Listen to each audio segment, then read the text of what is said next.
여러분 혹시 삼포 세대라는 말을 들어보셨나요? 삼포 세대는 연애, 결혼, 출산을 포기한 청년 세대를 가리키는 말입니다.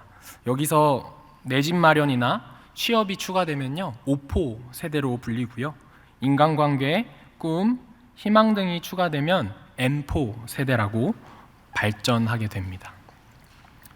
포기의 확장을 반영하고 있는 이 암울한 단어의 변천은 우울한 우리 사회의 현실을 적나라하게 보여주는 것만 같습니다.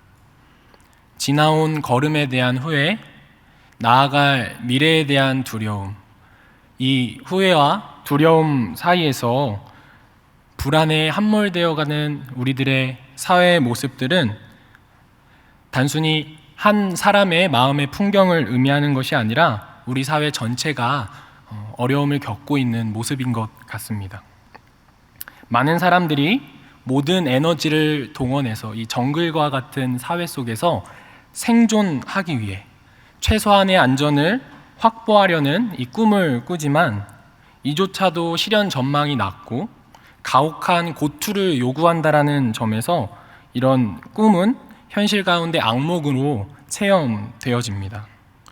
오늘날 단타 주식 투자, 그리고 고위험 자산에 대한 투자, 영끌 부동산 투자, 이 같은 열풍 등에 많은 사람들의 이목이 집중되어 있는 것은 결코 우연이 아닐 것입니다.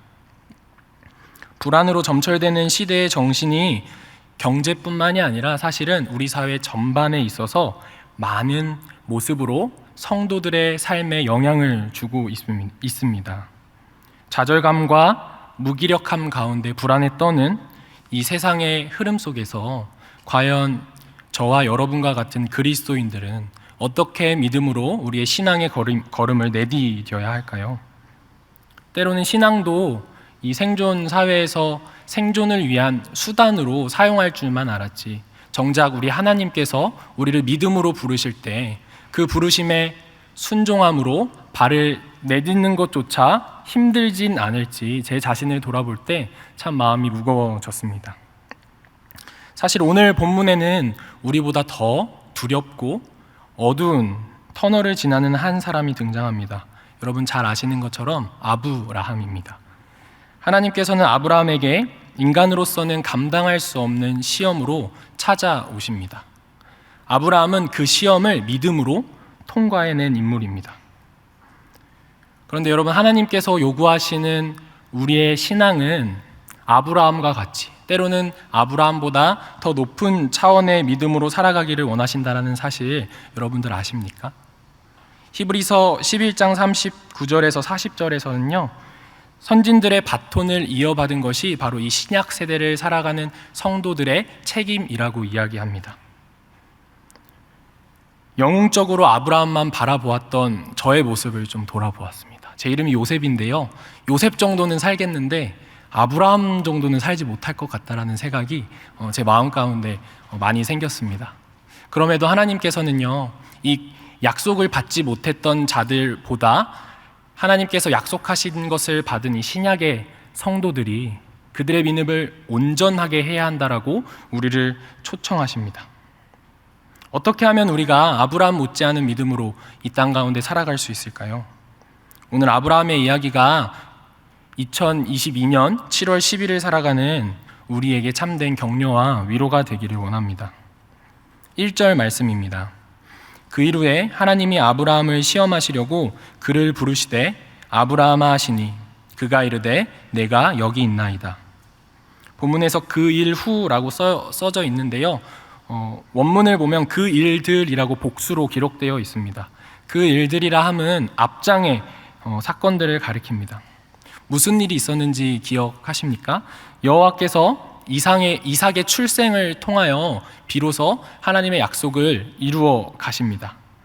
그리고 이스마엘의 쫓겨남을 통해 이 이삭이 약속의 자녀라는 사실을 명확하게 확인시켜 주십니다. 그리고 나아가 약속의 땅에서 그랄 지역의 왕인 아비멜렉과 그리고 그 사람들이 아브라함과 함께 하시는 하나님을 인정하고 그와 언약을 맺는 이 약속의 땅에서 대외적으로 인정받는 이야기가 앞장에 기록되어 있습니다. 약속을 이루어 가시는 우리 하나님. 이제는 꽃길만 걸어가야 할 이 아브라함의 앞길. 그런데요, 빛 가운데 밝아지는 그 걸음 위에 갑자기 어둠이 드리워집니다. 약속을 이루시는 그 일들 후에 어느 날 하나님께서는요, 본문에 보면 아브라함을 찾아와 시험하신다라고 이야기하십니다. 여기서 저희가 기억해야 할 것은 이 시험은 악을 행하도록 넘어뜨리는 유혹이 아니라는 사실입니다. 이 시험은 아브라함을 믿음으로 이끌기 위한 시험이었습니다. 아브라함은 믿음 안에서 오직 우리 주님의 뜻만이 가장 선하다는 사실을 신뢰하고 하나님께 철저히 순복하여 항상 주님의 뜻을 행하는 자리로 나아갈 수 있도록 연단하시기 위하여 하나님께서는 아브라함을 찾아와 시험하십니다. 그 부르심에 아브라함은 내가 여기 있나이다 응답하며 나아갑니다. 여러분, 이렇게 부르시는 장면들을 다시 한번 저희가 기억해 볼 때 창세기 12장이 떠오르게 됩니다. 하나님께서는요, 아브라함을 부르셔서 땅과 자손과 그리고 복에 대한 약속을 하십니다. 이 부름 앞에 아브라함이 믿음으로 응답한 것 같지만 바로 이어지는 본문에서는요, 아브라함의 연약함을 우리는 보게 됩니다. 그는 기근을 맞이하여서요, 약속의 땅이 아닌 애굽으로 거처를 옮깁니다. 그곳에서 함께 약속을 이어갈 아내 사라를요, 자신의 안위를 위하여 나의 누이라고 속이는 일이 일어납니다. 이뿐만이 아닙니다. 15장에서는요, 약속한 자손을 얻지 못하자 엘리에셀을 자신의 상속자로 삼겠다고 고집을 피웁니다. 16장에서는 사라의 제안을 받아서요, 첩 하갈과 결혼하여 이스마엘을 얻습니다. 18장에서는 99세의 아브라함에게 찾아오셔서 아들을 주시겠다고 약속하시는 그 하나님의 약속을 비웃었던 자가 바로 이 아브라함입니다. 계속해서 실패하는 이 아브라함. 심지어 20장에서도 아비멜렉을 두려워하여서 애굽에서 실수했던 것처럼 똑같이 사라를 자신의 누이라고 속이는 이 같은 실수를 우리는 기억하게 됩니다. 아브라함은요, 대단히 높은 사람만은 아닌 것 같아요. 우리와 같은 성정을 지닌 아주 연약한 사람인 것 같습니다. 그런데 이 아브라함에게 오늘 하나님께서 말씀하십니다. 2절입니다. 여호와께서 이르시되 내 아들 내 사랑하는 독자 이삭을 데리고 모리아 땅으로 가서 내가 내게 일러준 한 산 거기서 그를 번제로 드리라. 오늘 하나님께서는요, 아브라함을 부르시고 이제는 이야기하십니다. 내 아들 내 사랑하는 독자 이삭. 상처에 소금을 뿌리는 것만 같아요. 3번이나 그 아들 이삭을 지명하시면서 그를 가서 취하여 드리라. 원문에 보면 3가지 명령으로 이 이삭을 드리라고 이야기하십니다. 하나님께서는요, 인간으로서는 감당할 수 없는 명령을 아브라함에게 하고 계시는 거예요. 여러분, 이 일이 아브라함보다 더 나은 믿음의 삶을 살아야 하는 신약시대의 우리에게 주어진 일이라고 상상해 보십시오. 이입이 되십니까? 과연 우리가 사랑하는 우리의 자녀들을 하나님 앞에 죽이고 완전히 태워 번제로 드리는 일을 우리는 믿음으로 순종할 수 있겠습니까? 시험이라는 설명도 없고 순양이 준비될 거라는 결말도 알지 못한다면 과연 우리는 믿음으로 아브라함과 같이 순종하며 나아갈 수 있을까요? 어떻게 약속의 자녀인 이삭을 번제로 드릴 수 있겠습니까? 사랑하는 성도 여러분, 울고 울다가 울음이 노래가 되는 슬픔을 아십니까? 자녀를 병이나 사고로 잃은 부모의 마음은 상상할 수 없는 아픔으로 인해 그 자녀를 마음에 묻는다고 합니다. 이렇게 먼저 자녀를 보내는 일도 부모로서는 감당하기 어려운 일인데 어느 부모가 사랑하는 자녀를 자신의 손으로 죽여서 죽음 가운데 내몰 수 있겠습니까? 이 일은 인간이 감당할 수 있는 순종이 아닙니다. 뿐만 아니라 기억해야 할 것은 이삭은 누구입니까? 하나님께서 약속하신 약속의 씨였습니다. 이삭을 죽음 가운데로 내모시면 하나님의 신실하심은 어디에 있는 것입니까? 그런데요, 오늘 아브라함은요, 이 하나님의 부름과 명령 앞에 이전과는 완전히 다른 면모를 보여줍니다. 3절에서 아브라함은 아침 일찍 이삭을 번제로 드리기 위해 하나님이 일러주신 산으로 나아갑니다. 아무 말도 하지 않고 순종하는 모습을 보게 되죠.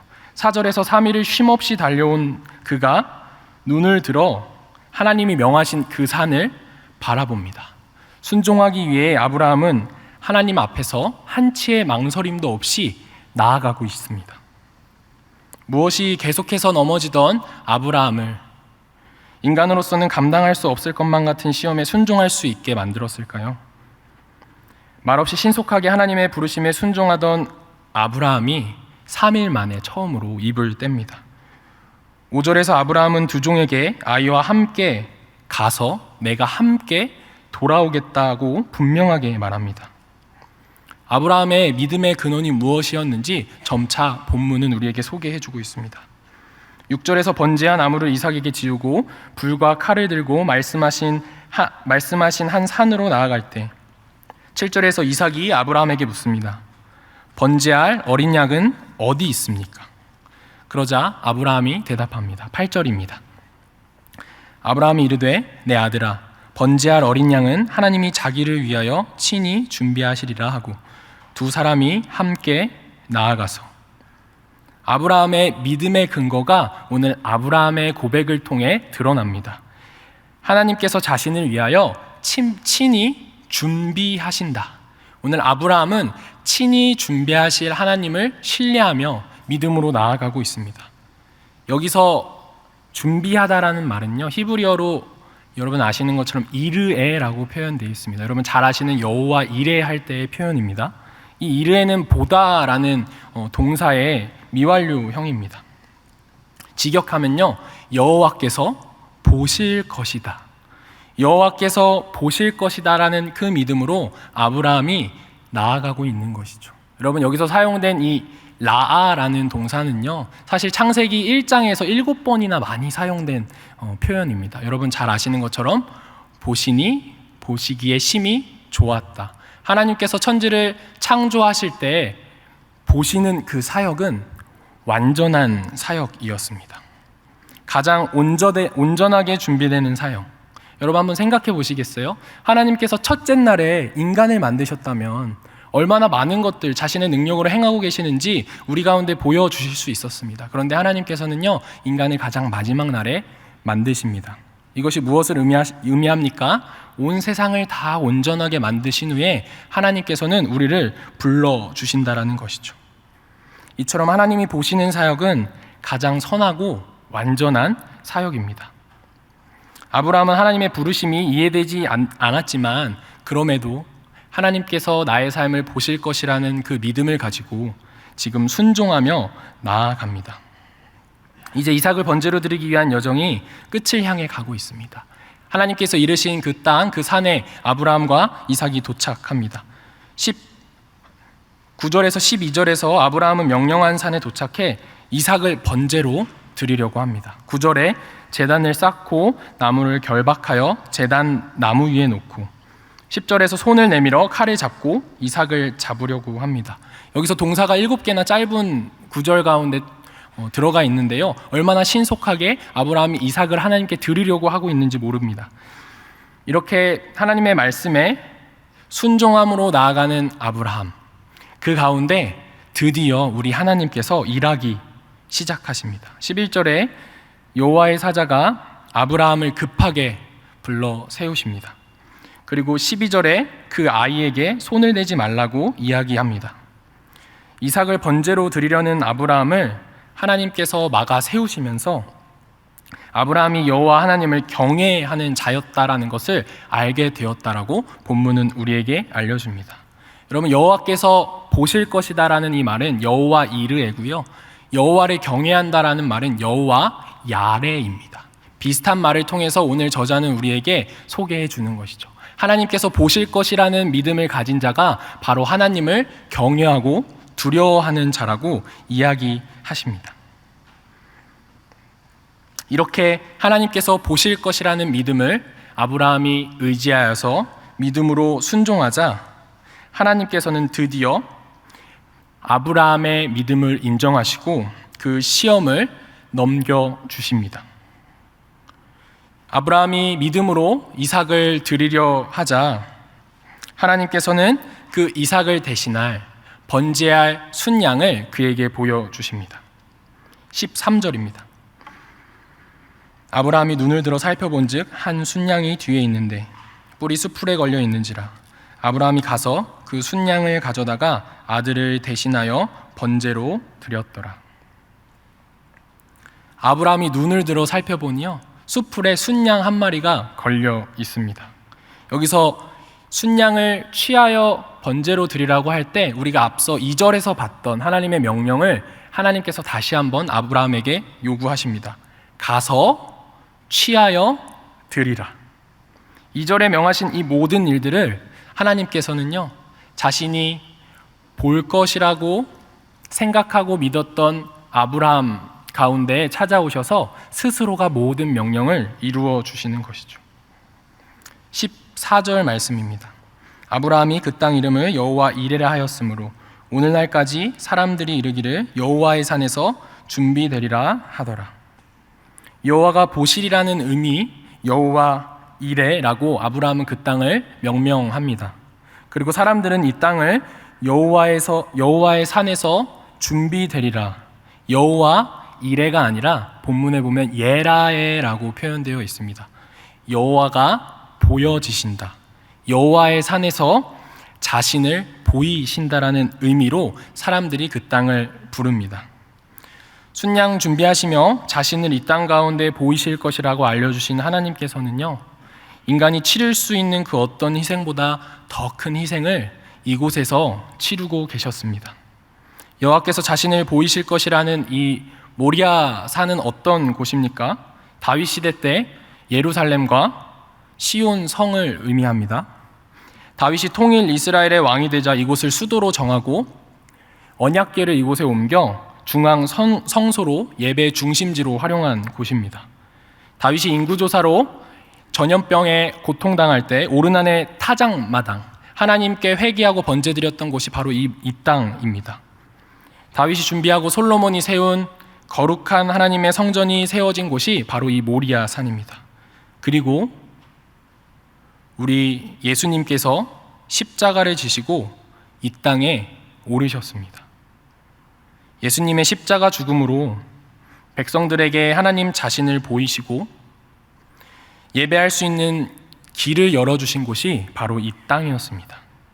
하나님께서는 이 땅에서 친히 자신의 아들을 희생 제물로 드리시며 가장 위대한 희생 제사를 통해 십자가에서 당신의 사랑을 우리에게 보여주셨습니다. 말씀을 맺겠습니다. 사랑하는 여러분, 제가 살아보니까요, 연소한데 죄송합니다. 지나온 걸음에 대한 후회가 이렇게 나이가 얼마 안 됐는데도 많은지 모르겠어요. 때로는 이 후회 안에서 나아갈 미래에 대한 두려움이 저를 얼마나 괴롭히는지 몰라요.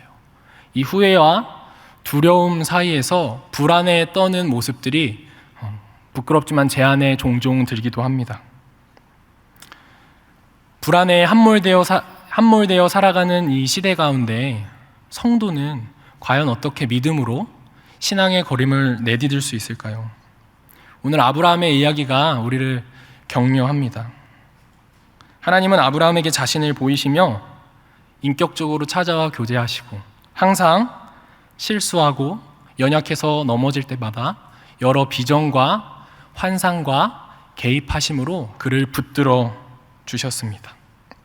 아브라함은 연약했지만 지나온 날들 동안 베풀어 주신 그 은혜에 대한 감사, 그리고 동일하게 장래에 베풀어 주실 그 은혜에 대한 소망을 붙들고 이 감사와 소망 위에서 믿음으로 순종해내는 믿음의 조상이 될 수 있었습니다. 사랑하는 성도 여러분, 떡과 포도주를 받는 이 귀한 밤에 우리가 함께 기억하기를 원합니다. 아브라함과 같이 구약의 성도들은요, 약속한 것을 받지 못했습니다. 하지만 우리는 그 약속을 받았습니다. 우리가 다른 어떤 것을 기억하는 것이 아니라 이 시간, 세상은 우리를 불안 가운데 어둠으로 이끌어 가려고 하지만 하나님께서 우리를 위하여 이 모리아 땅에서 무엇을 행하셨는지를 기억하고 앞으로 그분께서 모든 것을 완전하게 회복시키시기 위해 이 땅 가운데 다시 오실 거라는 사실을 기억하며 이 감사와 소망 가운데 매일을, 매 순간을 아브라함과 같이 믿음으로 내딛는 저와 모든 여러분 되시기를 축복합니다.